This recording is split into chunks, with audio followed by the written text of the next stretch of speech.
السلام علیکم ورحمۃ اللہ وبرکاتہ۔ الحمد للہ نحمده ونستعینه ونستغفره ونؤمن به ونتوکل علیہ ونعوذ باللہ من شرور انفسنا ومن سیئات اعمالنا، من يهده الله فلا مضل له ومن يضلله فلا هادي له، ونشهد أن لا إله إلا الله وحده لا شريك له، ونشهد أن سيدنا ومولانا محمدا عبده ورسوله، أما بعد فأعوذ بالله من الشيطان الرجيم، بسم الله الرحمن الرحيم، يا أيها الذين آمنوا اتقوا الله حق تقاته ولا تموتن إلا وأنتم مسلمون، صدق اللہ مولانا العظیم۔ حضرات محترم، سورہ آل عمران کی آیت نمبر 102 آپ کے سامنے تلاوت کی ہے۔ اللہ رب العزت نے ارشاد فرمایا، یا ایھا الذین آمنوا، اے ایمان والو، اے مسلمانوں، اتقوا اللہ، اللہ سے ڈرو، حق تقاتی، جیسا کہ اس سے ڈرنے کا حق ہے۔ ڈرنے کا حق کیا ہے؟ کہ ظاہر میں، باطن میں،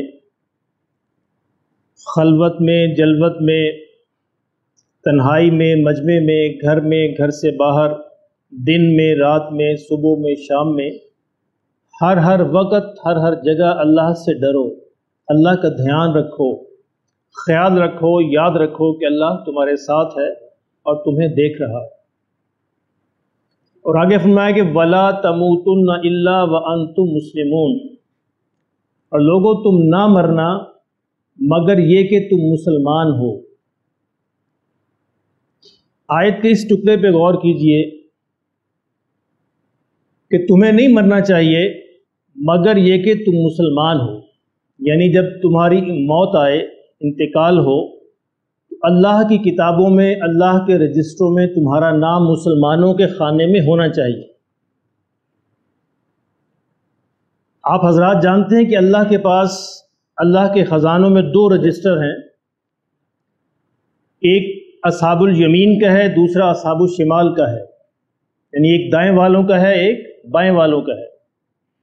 ایک ان کا ہے جن کے چہرے قیامت کے اندر روشن ہوں گے، وجوہ یومئذ مسفرہ، اور ایک وہ ہیں جن کے چہرے قیامت کے دن غبار آلود ہوں گے، سیاہی چھائی ہوگی۔ وجوہ یومئذ غبرہ ترہقھا قترہ۔ ایک علیین والے ہیں، دوسرے سجین والے ہیں، یعنی قرآن مجید میں مختلف اسالیب میں، مختلف الفاظ میں اس بات کو بیان کیا گیا کہ قیامت میں 2 گروہ ہوں گے۔ اور مسلمانوں، ایمان والوں، تمہاری زندگی کی کوشش یہ ہونی چاہیے کہ جب تمہارا آخری وقت آئے تو تمہارا نام اللہ کے رجسٹروں میں اصحاب الیمین میں ہو، اصحاب الجنہ کے اندر ہو، مسلمانوں کے خانے میں تمہارا نام لکھا ہوا۔ اب یہ اللہ نے فرمایا تو ہے، لیکن کیا مرنا ہمارے اختیار میں ہے؟ اس تو نہیں ہے نا، اللہ کے حکم سے مر جاتے ہیں۔ تو پھر یہ اللہ نے کیوں فرمایا کہ جب تم مرو تو تمہارا شمار جو ہے مسلمانوں میں ہونا چاہیے؟ مقصد یہ ہے کہ ساری عمر کی، تمہاری ساری زندگی کی محنت یہ ہو کہ یا اللہ میں اس حال میں مروں کہ ایمان کے ساتھ مروں، میرا خاتمہ ایمان پر ہو، اور میرا نام جو ہے ایمان والوں کے رجسٹر کے اندر لکھا ہوا ہو۔ جتنے بھی اولیاء، جتنے بھی بزرگ اور صالحین گزرے ہیں، آپ ان کی سیرت کو پڑھ کر دیکھیے، ساری عمر ان کی یہی فکر ہوتی تھی کہ کاش ہمارا شمار ایمان والوں میں ہو جائے جب ہماری موت آئے۔ صورت خاتمہ ایمان پر ہونا یہ سب سے بڑی نعمت ہے ہمارے لیے، کیونکہ اگر خاتمہ ایمان پر ہوا تو پھر جنت والوں میں ہے، ورنہ نہیں۔ سیدھا سیدھا ضابطہ ہے اللہ رب العزت کا۔ اب خاتمہ ایمان کے لیے ہونے کے لیے شرط یہ ہے کہ اس کی زندگی ایمان والی ہو، یعنی جیسی زندگی گزری ہوگی عام طور پر خاتمہ ویسے ہی ہوتا ہے عام طور پر۔ یہ ہے وہ محنت کہ ساری زندگی انسان اس فکر کے اندر لگا رہے کہیں مجھ سے کوئی ایسی خطا، ایسا گناہ، ایسی غلطی نہ ہو جائے کہ میرا نام جو ہے اس رجسٹر میں سے کٹ جائے۔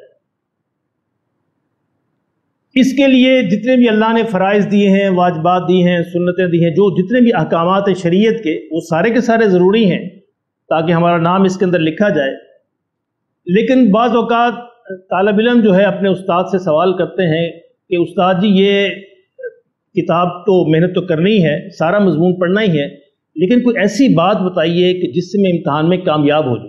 ہوتا ہے نا، آپ نے پوچھا ہوگا، یعنی محنت تو کرتے ہی ہیں سارے طالب علم، لیکن بعض طالب علموں کو یہ شوق ہوتا ہے کہ استاد سے پوچھا جائے کوئی ایسا ٹپ ہمیں دے دیں، کوئی ایسی بات بتا دیں، کوئی ایسا گر بتا دیں کہ جس سے ہم یعنی لازمی پاس ہو جائیں، کامیاب ہو جائیں، تو استاد انہیں بتاتے ہیں۔ اس طرح ایمان پہ خاتمہ ہونے کے بھی بزرگوں نے کچھ گر بتائے ہیں، یعنی جو فرائض کے علاوہ وہ تو کرنے ہی ہیں، فرائض تو کرنے ہی ہیں انشاءاللہ، اس کے علاوہ کچھ ایسی باتیں کہ جن پر عمل کرنے سے انشاءاللہ خاتمہ ایمان پر ہوگا۔ آج یہی بات آپ کے ساتھ میں شیئر کرنا چاہتا ہوں۔ میں نے بھی یہی سوال کیا اپنے پیر و مرشد سید نفیس شاہ صاحب سے، جنہوں نے اس مسجد کی بنیاد رکھی تھی۔ ایک دفعہ بیٹھے ہوئے تھے اچھے موڈ میں، تو میں نے یہی سوال کر دیا کہ جی کوئی ایسا عمل بتائیے کہ جس سے خاتمہ ایمان پر ہو جائے، لیکن عمل مشکل بھی نہ ہو۔ یہ بھی تو ہوتا ہے نا کہ استاد سے کہا جائے کہ سوال مشکل بھی نہ ہو، ایسے لمبا چوڑا یاد نہ کرنا پڑے، ایسا عمل بتائیں۔ تو شاہ صاحب مسکرائے، فرمایا کہ عرض یہ ہے کہ بس ساری زندگی اس بات کی کوشش کرنا کہ کسی نیکی کو چھوٹا نہ سمجھنا، کسی نیکی کو چھوٹا نہ سمجھنا، اور جب بھی کوئی موقع نیکی کا ہاتھ آئے تو اس کو ضائع نہ کرنا۔ آپ نے فرمایا کہ نیکی کا موقع جو ہے نا، یہ اللہ کی طرف سے مہمان ہوتا ہے، اللہ ہی دل کے اندر خیال ڈالتے ہیں، اور وہ بڑے تھوڑے عرصے کے لیے ہوتا ہے۔ یہ ایک مہمان ہوتا ہے، اگر اس مہمان کی ہم نے قدر کر لی تو فائدہ ہو جائے گا، ورنہ وہ مہمان رخصت ہو جائے گا۔ یہ خیال بہت جلدی نکل جاتا ہے، کوئی شیطان کی اپنے وار کرتا ہے نا، اس لیے جب بھی جو ہی کسی بھی نیکی کا خیال آئے تو اس کو مؤخر نہ کرنا، لیٹ نہ کرنا، اسی وقت کر لینا۔ ایک بزرگ کا لکھا ہے کہ وہ غسل فرما رہے تھے، کسی نے آ کر صدا دی کہ مجھے غریب آدمی ہوں، فلاں میری ضرورت ہے۔ اب سوچا کہ نیکی کا موقع ہے، اب تک اس کو کہتے ہیں نیکی کو مؤخر نہ کرنا۔ اب اس حالت میں اس کو میں کیا دوں؟ تو جو قمیض اتار کے لٹکا رکھی تھی، دروازہ کھولا اور قمیض باہر پھینک دی کہ یاؤ اس وقت میرے پاس یہی لے جاؤ، تاکہ یہ نیکی کا موقع ضائع نہ ہو۔ تو شاہ صاحب نے فرمایا کہ دو باتیں ضروری ہیں، ایک کسی نیکی کو چھوٹا نہ سمجھنا، اور دوسرا نیکی کا موقع ضائع نہ کرنا۔ جب بھی نیکی کا موقع ہاتھ آئے فوراً کر لینا، ہو سکتا ہے بعد میں تم نہ رہو، اور یا بعد میں وہ خیال نہ رہے، وہ نیکی نہ رہے۔ بعض چیزیں دیکھنے میں بڑی چھوٹی ہوتی ہیں، لیکن اعمال نامے کے اندر ان کا بڑا وزن ہوتا ہے۔ حضور صلی اللہ علیہ وسلم نے ارشاد فرمایا، جس کا مفہوم یہ ہے کہ جب انسان کسی مردے کو دفن کرنے جائے تو اس کی قبر پر 3 مٹھی مٹی ڈالے۔ حضور صلی اللہ علیہ وسلم خود بھی یہ کیا کرتے تھے۔ اب یہ مشکات شریف حدیث کی مشہور کتاب ہے، اس کی شرح ہے مرکات۔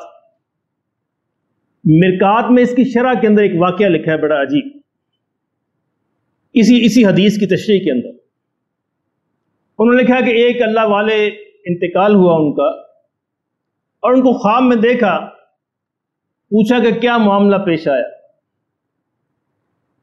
کہا جی اللہ کے حضور پیش ہوا، میری نیکیوں اور بدیوں کا وزن ہوا، تو نیکیاں اور بدیاں برابر ہو گئی، اب میں پریشان کہ یا اللہ کیا کروں، نیکیوں کا وزن زیادہ ہونا چاہیے جنت میں جانے کے لیے۔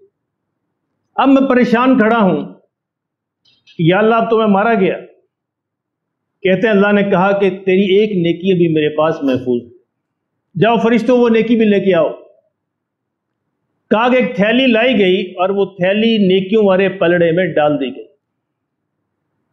تو نیکیوں والا پلڑا جھک گیا۔ تو میں نے عرض کیا کہ یا اللہ میں یہ تھیلی دیکھ سکتا ہوں جس سے مجھے نجات عطا فرما دے۔ کہا کہ جب میں نے وہ تھیلی دیکھی تو اس میں مٹی تھی، اللہ نے فرمایا کہ ایک مٹھی مٹی جو تو نے فلاں قبر پہ ڈالی تھی یہ وہ ہے۔ اللہ اکبر، یعنی دیکھنے میں بڑا معمولی عمل ہے کہ تیری وہ نیکی بھی ہم نے ضائع نہیں کی، فلاں موقع پر فلاں قبر پر تو نے جو مٹی ڈالی تھی یہ وہ مٹی ہے، جاؤ آج اسی کے صدقے تمہاری بخشش ہو جاتی۔ تو یہ فرمایا کوئی نیکی بھی چھوٹی نہیں ہوتی، اس طرح کوئی گناہ بھی چھوٹا نہیں ہوتا۔ گناہ بھی بعض اوقات بظاہر انسان سمجھتا ہے بڑا چھوٹا ہے، لیکن وہ انسان کو جہنم میں بڑی دور گرا دیتا ہے۔ اور یہ واقعہ تو میں آپ کو بے شمار دفعہ عرض کر چکا ہوں، یہ بھی مجھے اسی یعنی سوال کے ضمن میں خود شاہ صاحب نے سنایا تھا کہ لکھنؤ کے اندر ایک حجام ہوا کرتا تھا۔ لکھنؤ ایک بڑا شہر ہے، اس حجام کی عادت یہ تھی کہ موبائل حجام تھا، یعنی اپنا صندوقچہ لے کے پورے شہر میں پھرتا اور جہاں کہیں ضرورت ہوتی کر دیتا شیو کسی کی، یہ بال بنا دیتا۔ تو کہتے ہیں لیکن اس کی عادت یہ تھی کہ جب بھی کوئی جنازہ دیکھتا تو اپنا صندوقچہ وہیں رکھتا اور جنازے کے ساتھ چل پڑتا۔ اور کئی روز تو ایسا ہوتا کہ کوئی کام نہ اس کو ملتا، 2 جنازے پڑھے 3 پڑھے اور پڑھ کے شام کو فارغ ہوا گھر چلے گئے، لیکن اس نے یہ عادت نہیں چھوڑی، ساری عمر کی یہ عادت تھی۔ کہتے اسی زمانے میں لکھنؤ میں بڑے مشہور عالم دین ہیں مولانا عبد الباری فرنگی محل، یہ پورا ایک مکتبہ فکر ہے، ان کا انتقال ہو گیا۔ جب ان کا انتقال ہوا تو پورے ہندوستان کے اندر یہ خبر پہنچی، دور دور سے لوگ ان کے جنازے میں شرکت کے لیے آئے۔ کہتے اتفاق یہ ہے کہ جس دن ان کا انتقال ہوا عین اسی دن اس حجام کا بھی انتقال ہوا،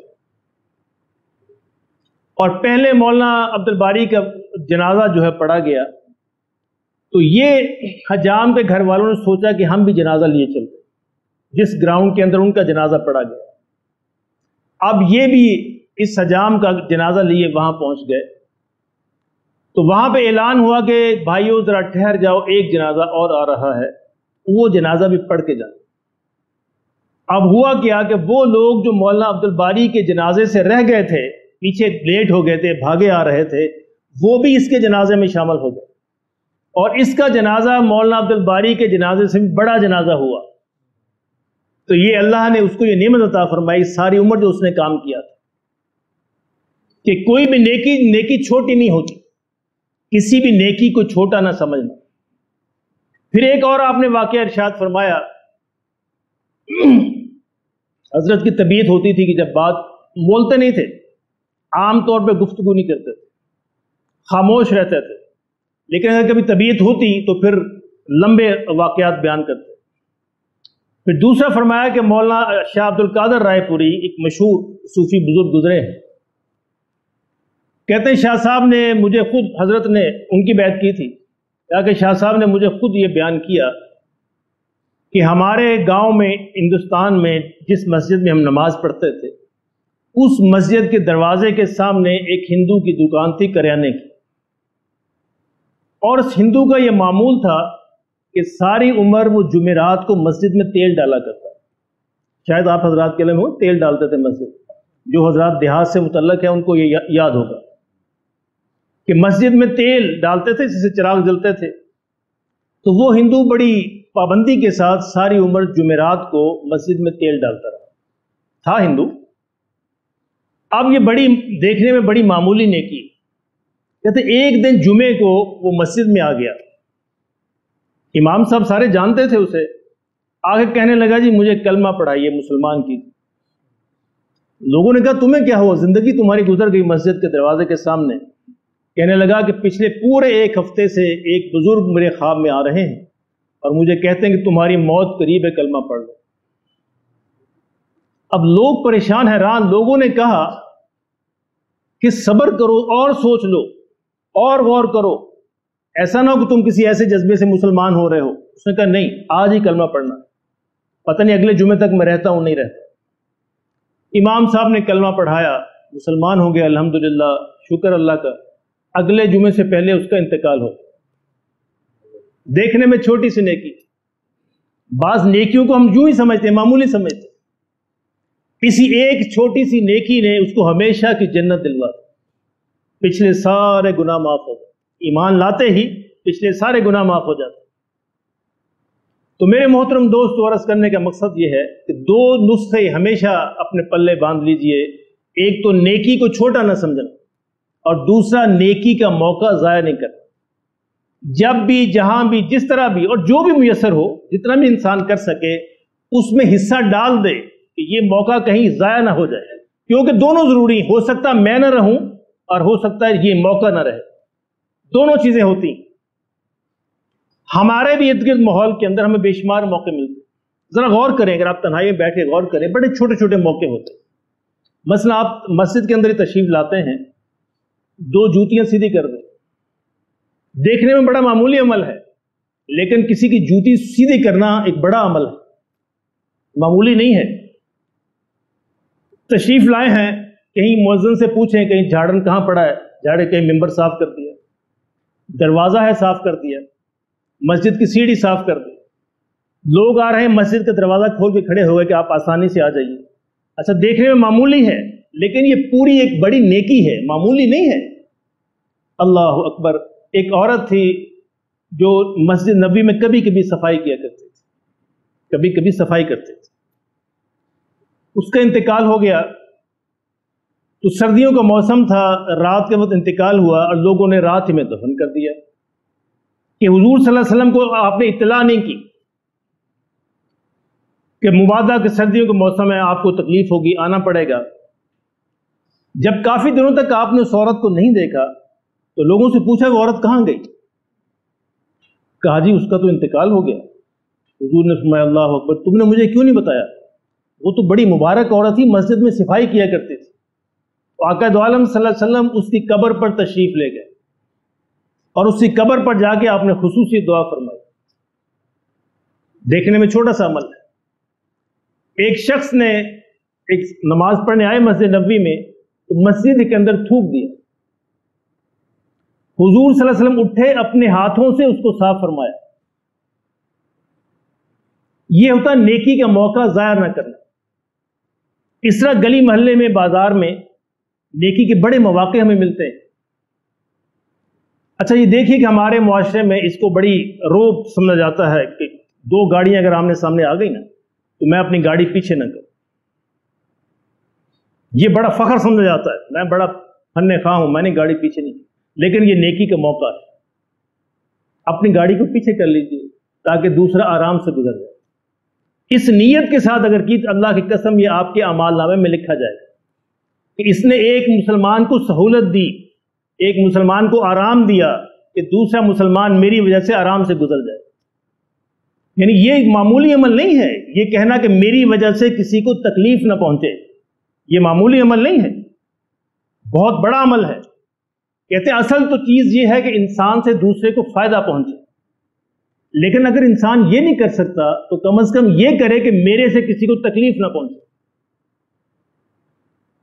اسی طرح لوگ جو ہیں گھر کو دھوتے ہیں اور پانی باہر نکال دیتے ہیں، آنے جانے والے سب کے کپڑے خراب ہوتے ہیں۔ اگر اس نیت سے پانی باہر نہ نکالا جائے اور کم دھویا جائے کہ لوگوں کے کپڑے خراب نہ ہوں، تو یہ نیکی کا بہت بڑا عمل ہے، معمولی نہیں ہے۔ انما الاعمال بالنیات، یہ اعمال کا دار و مدار نیتوں پر ہے۔ نیت یہ ہو کہ گزرنے والوں کو تکلیف نہ ہو۔ ابھی ہم نے صبح کو جو حدیث پڑھتے ہیں، آپ نے سنی وہ حدیث کہ ایک شخص کو حضور نے فرمایا صلی اللہ علیہ وسلم، محض اس وجہ سے بخش دیا گیا کہ اس نے راستے سے درخت کی ایک شاخ کاٹی تھی جو راستے میں تکلیف دے رہی تھی لوگوں کو۔ ایک درخت کی شاخ تھی، گزرنے والوں کو تکلیف ہوتی تھی، اس نے کاٹ دی تاکہ گزرنے والوں کو تکلیف نہ ہو۔ حضور نے فرمایا صلی اللہ علیہ وسلم اسی وجہ سے وہ بخش دیا گیا۔ اس لیے میرے محترم دوستو، کوئی بھی نیکی چھوٹی نہیں ہوتی، یہ نیت پہ ہے۔ آپ کی نیت اس کو پہاڑوں کے برابر بنا سکتے ہیں۔ اگر نیت یہ ہے کہ دوسرے مسلمان بھائی کو تکلیف نہ ہو، دوسروں کو آرام ہو اور دوسروں کو میری وجہ سے فائدہ پہنچے، تو انشاءاللہ دیکھنے میں چھوٹا سا عمل ہوگا لیکن نیت کے اعتبار سے، وزن کے اعتبار سے قیامت میں بہت بڑا عمل بن جائے۔ تو آج کی میری معروضات کا خلاصہ یہی ہے جو کہ حضرت شاہ صاحب نے مجھے فرمایا تھا، آپ تک میں نے یہ میسج پہنچا دیا کہ خاتمہ بل ایمان ہونے کے دو یہ گر بڑے میسر ہیں، یعنی جو یہ چاہتا ہے کہ میرا خاتمہ ایمان پر ہو، اللہ کے حضور بطور مسلمان جو ہے میں اللہ کے حضور پیش ہوں، تو وہ دو عمل ہمیشہ یاد رکھے۔ ایک یہ کہ کبھی نیکی کو چھوٹا نہ سمجھے، چاہے معمولی ہی عمل کیوں نہ ہو بظاہر، اور دوسرا یہ کہ نیکی کا موقع کبھی ضائع نہ کرے، جو ہی یہ موقع ملے فوراً اس کو کر ڈالے کہ ہو سکتا کہ میں نہ رہوں اور ہو سکتا یہ موقع نہ رہے۔ اللہ ہمیں اس کی توفیق نصیب فرمائے، سنتیں ادا فرمائے۔